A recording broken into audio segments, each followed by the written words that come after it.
Hello, nandito na naman po tayo sa isang makabuluhang pag-uusap.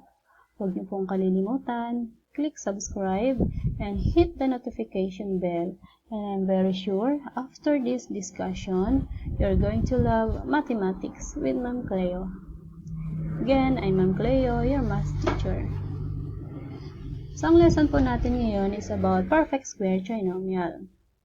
Our learning competencies, so we're going to factor the different polynomials with different techniques. So, ang first objective po natin ay kailangan i-familiarize natin kung paano ba ginagamit ang perfect square trinomial. And then, pangalawa, we're going to factor polynomials gamit ang perfect square trinomial. And at the end, we could appreciate the different concepts of factoring polynomials.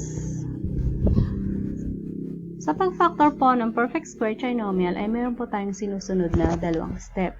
At ito ay ipapaliwanag ko mamaya. At napakadali lang po ang topic na ito, kaya kayo ay makinig, tumutok, at mag-focus. Yan. So actually, ang factoring ng trinomial ay may dalawang klase.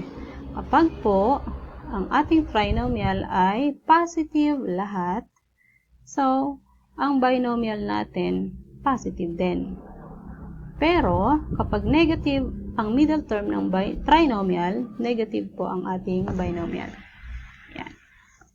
And may isang reminder tayo na kailangan tandaan if we're going to factor a trinomial or perfect square trinomial, always find the greatest common monomial factor. Yan. Simulan po natin sa pinakamadali. Ang given po natin ay n squared plus 16n plus 64. Kagaya na ang sabi ko, may dalawang step lang tayong susundin. At ito po ay napakaalwan lang. So, una, kukunin lang po natin ang square root ng first term at saka ni last term. So, ang first term po natin ay n squared. So, ang square root po nito ay n. Square root ni 64 ay 8. At gamit yung square roots ng ating first term at saka last term, isusulat lang po natin siya as binomial. Ayan, naka-open and close parenthesis, kopyahin si n, kopyahin si 8. Since positive lahat ang trinomial, kaya ang ating binomial ay positive and square it. Ganun lang po kasimple. At para ma-check natin kung ating trinomial ay perfect square trinomial, meron po akong technique na ituturo sa inyo. So, ang gawin nyo lang, take the product or get the product of the square roots of your first term and your last term. So, ang square root po ng first term natin ay n. Square root ng last term ay 8. I-multiply lang po natin yung dalawa, palaging times 2. So, 8 times n is 8n. Times 2, so 16. So, ang product po nitong square roots natin, or the square roots of your first and last, dapat makikita natin sa middle term. Kapag nandyan po sa middle term yung product, therefore, we could say that our trinomial is a perfect square trinomial. Okay? Next example. Ayan. So, we have 4r square minus 12r plus 9. So, this time, ang trinomial po natin ay negative. Same process. Take the square root of the last term. So, square root po ng 4r square is 2r. Square root ng 9 is 3. Gamit si 2r and 3, sulat po natin sila as binomial. So, we have 2r and 3. Since ang middle term ng trinomial is negative, kaya ang binomial po natin ay negative and square it. Check natin kung perfect square trinomial nga. So, product ng dalawa, 2r times 3 is 6. Huwag kalimutan, times 2. So, 12r. Since ayan siya sa middle term, therefore, our polynomial is, or our trinomial is a perfect square trinomial. Next, positive ulit ang ating trinomials. So, ina-expect natin ng ating binomial ay positive. Follow the steps. Square root of first term, square root of last term.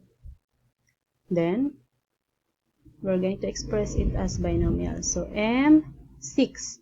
Positive po ang trinomial, so positive din ang binomial. So, therefore, it will be plus 6 raised to 2.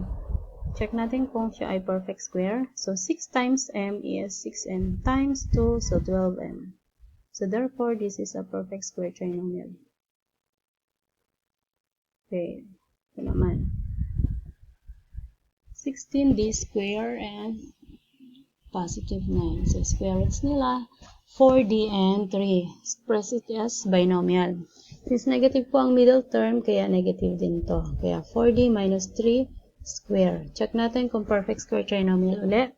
4d times 3 is 12d. Times 2, so negative 12d. Okay. Medyo damihan natin ang ating variables. So, a raised to 4b square minus 6abc plus 9c square. Yan. So, yung factor natin, the square root of a raised to 4b square is a square b. 9c square, ang square root po niya ay 3c. Isulat lang po natin as binomial. And since negative ang middle term, kaya negative din po siya. Square. Okay? And then, check natin. 3c times a square b is 3a square bc times 2. So, negative 6a square bc. Kaya ito po ay perfect square trinomial. And then, last one. So, positive ulit ang ating trinomial. So, we're going to take the square roots of your first term and last term. The square root of your 49k square is 7k. And then square root of 36 is 6. And then we're going to express your square roots as binomials. Susulat lang po natin 7k at saka 6. Since positive lahat ito, so therefore our binomial will be positive 2. And it will be 7k plus 6 square. So let's check kung ang ating trinomial ba ay perfect square trinomial. So, product po ng ating square roots. 7k times 6 is 42k. And then, times 2, so 84k. Kaya, masasabi natin na ang given po natin ay perfect square trinomial. So, yun lang po at I'm very sure na intindihan nyo naman ang ating lesson kasi madali lang siya. Akala nyo lang mahirap. So, I'm hoping na ito po ay inyong tatandaan. Happy learning!